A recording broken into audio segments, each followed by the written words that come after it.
Well, hello there. Welcome to this day, this Wednesday.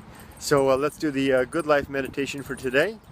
So this is a daily activity that I do, twice daily actually. Once in the morning, just as I get up and get ready to head out the door, and then another time in the evening, usually when I'm swimming. I have my 20 laps, and I do my 20 principles during the laps. So I did only 10 laps tonight because I kind of messed up these elbows of mine, so I wanted to kind of let them recover a little bit.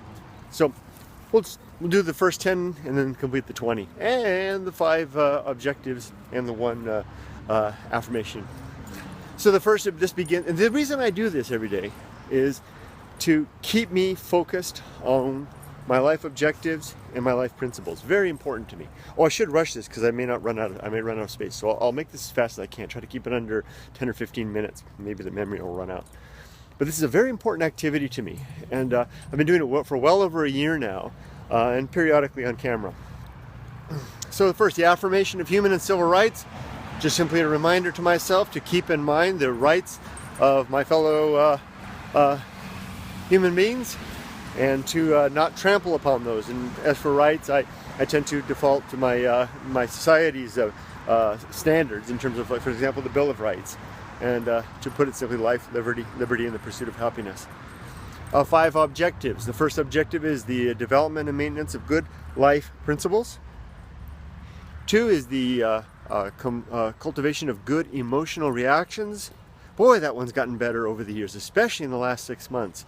Really have come to a point where emotions roll like a swell beneath me and rarely overcome me anymore. And it's not that I don't feel them or anything anymore, but I'm able to muster far greater control over them. 3, the performance of good actions, just doing good things. 4, the recognition of true limits, recognizing the scope of my influence.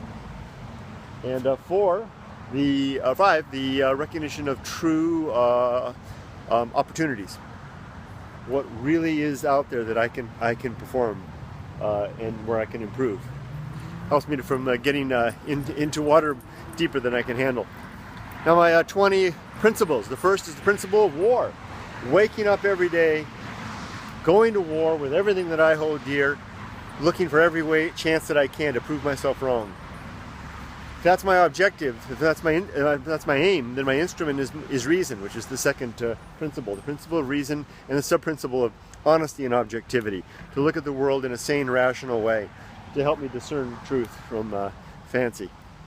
3, the homunculus, the flame-like flickering self that rides above the machinery of this body, recognizing that this consciousness of mine is nothing more than another organ of the body, like the liver and the spleen, performing a particular function, which is to direct and control this apparatus of mine that happens to have a curious quality of appearing to be something more, but probably isn't. Just simply will go out when this machinery comes to an end, when it stops functioning, like a candle snuffed out. So will my homunculus. 4, the home of good and evil. Good and evil reside with the homunculus and with the shared opinions and values that I have with my society and the fellows in my culture. These things are malleable and they're objective to the extent that you and I agree upon them, but they're not objective otherwise. They don't float free amongst the universe. Good and evil, the perspectives of good and evil are subject to whim and fancy. And consensus. The 5th one is the principle of purpose. Purpose consists of 2 things: biology, the will to reproduce, and for me, if that's all there is, that's the main one. So I choose to add on another one, which is to be virtue, to live a virtuous life, where I define virtue as the objective improvement of well-being, clean water, better education, improved social welfare, things like that, justice and the like. These are objective improvements to the well-being of you and I, and also things that relate to the planet in general. This is a nice building. I really like that building. Anyway, next is the principle of the atomic principle.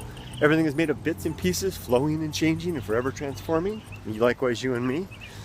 Next is the principle of nature. Everything in the universe has some particular nature. And it's worthwhile to recognize what that nature is, and then to live, understand how other things work and recognize our own nature. Next is the principle of maturity. Maturity consists of wisdom and fortitude. And to live a mature life is to one where you're collecting the wisdom of your by virtue of your experience, and then having the strength and will to live accordingly.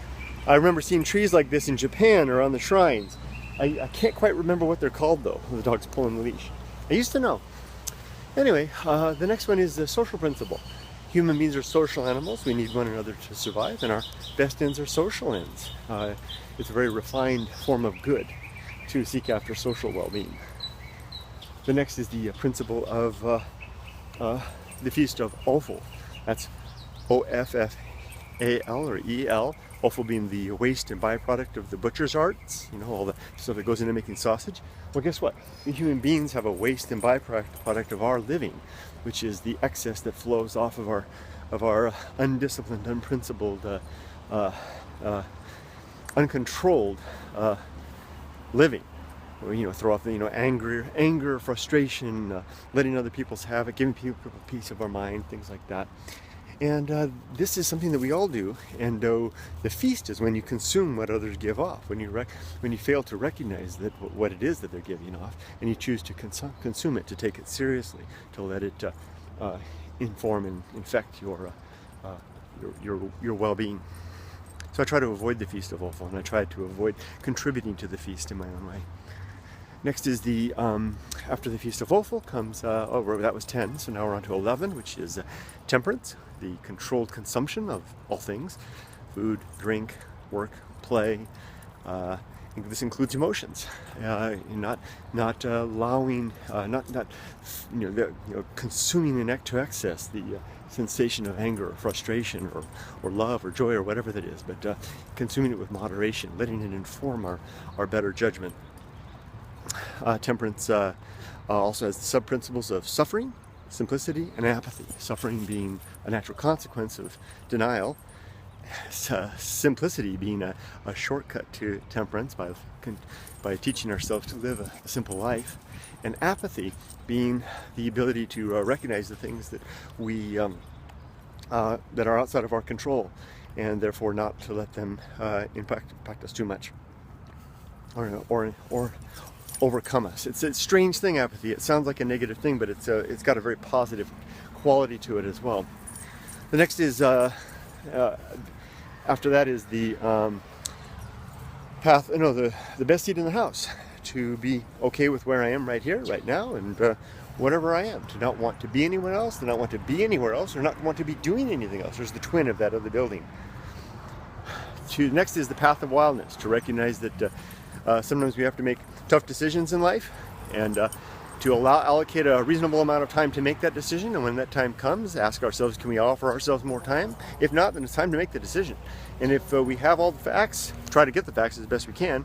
If we don't have all the facts, then allow ourselves to be informed of our gut, and make a bit of a gut decision and go for it. There's recognizing that there's virtue in action, but also the consequence that you may not be fully informed and you may make a mistake. But still, there is virtue in action, even if it leads us over the edge of a cliff. That's the path of wildness. The next is the risk of avoiding risk. Usually earlier on in life, I like this little bit of landscape right there. Earlier on in life, when we encounter risks that people warn us about, the risk of financial failure, the risk of not finding the right person to spend, or someone to spend our life with, or the risk of not pleasing those around us who ask us or expect us to live a certain life.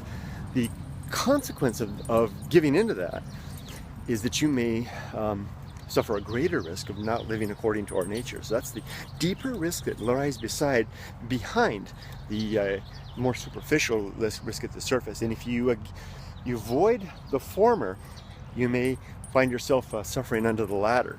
But watch out, because if you avoid the latter, You may indeed suffer from the former, and you may live a life according to your nature, but wind up broke, alone, and otherwise, and have disappointed all those around you. It's a rare individual that can do both. Hey, look at me, I'm at 10 minutes. I'm almost done here. The next is the sin and damnation. There are 5 types of sin in my little worldview.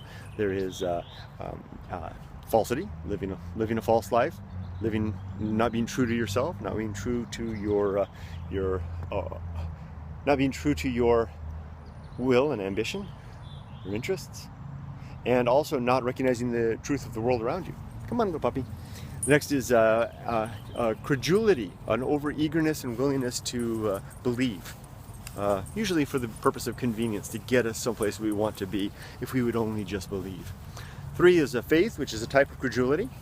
Faith is belief in absence of good evidence or any evidence, and it can get you, it disguises itself as a virtue, but in fact it's not.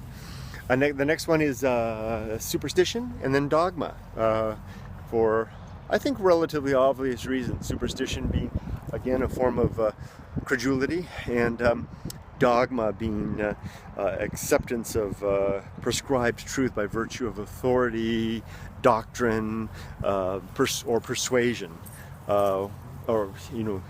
persuasion, non-empirical or evidentiary persuasion. The consequence of any of these types of sins is damnation, but it's not in the afterlife because there doesn't seem to be an afterlife. It's in the here and now. The next is the sin. No, we did that one. Is complete oblivion. When we die, we seem to go away. That flickering flame of the homunculus goes out, and we wank out of existence. It's a worthwhile thing to keep that in mind, because that informs us that there's no final reunion, no final reconciliation, and no final justice. You won't be seeing anybody in the afterlife, you won't have a chance to reconcile any differences, and there will be no final justice. Seek those things now if you want them at all. Now, you just want to hang out on the grass, huh? The next one, and getting close to the end now, is the Great Life Adventure. The Great Life Adventure is a season of existence. He loves you to sit on this nice soft grass. It's so soft. The Great Life Adventure is an opportunity to live some sort of an adventure in your life that will give you a chance to develop yourself. And the grass is a little wet. And to develop qualities and characteristics, and to live according to your nature, whatever that may be. I recommend giving yourselves the decade of the 20s if you can. And if you can't afford that, then as much as you're willing and able to. The consequence of that is that you will be true to your nature. You'll be probably more satisfied with yourself in the long run, even though you may suffer some consequences later, like I said before, the risk of avoiding risk, if you're not able to balance your finances and your love life in the process. But there's great benefits to have with living a great life adventure in whatever age. But watch out, because the older you get, the harder it becomes. Whatever you choose at an earlier age tends to become the person that you are later. If you live an adventurous life early, that quality will probably be there later in life if you can maintain it. If you don't, watch out, it's hard to get it later. The next is the season of philosophy. A well-lived life earns a season of philosophy when you can come to reflect and catalog your what you've discovered in life to perhaps share with others. But watch out, that's fleeting, because as the homunculus begins to fade and your mental faculties decline, you'll have less and less chance to offer that to record those facts and what your findings. Finally, the arena and utility. Arena is everywhere around us. Every circumstance is an arena for the execution of our principles and the pursuit of our objectives. And there is utility to be found in every circumstance. So what I try to remind myself as I begin each day is to look for the arenas that are in every moment for some sort of a pursuit of virtue, and to what end, to what utility does every trial and every blessing, so to speak, use that word interestingly, blessing being simply the circumstance of life, offer. And with that, we've completed the Good Life meditation for today. What is today? It is the 15th? No, 10th day of May 2017. And with that, I'm going to continue taking Ollie for a walk. We're going to walk on over to the Spectrum. I'm going to pick up some dinner. It's Wednesday. That means it's Panda Express night for me and the family. I've been cooking since I came back to America. especially now that my wife's working full-time. I'm cooking 3 nights a week, but Wednesday, that's a night we eat out. So I go get Panda Express, some really delicious fast food Chinese. You all have a great day and a good life. Take care. Bye-bye.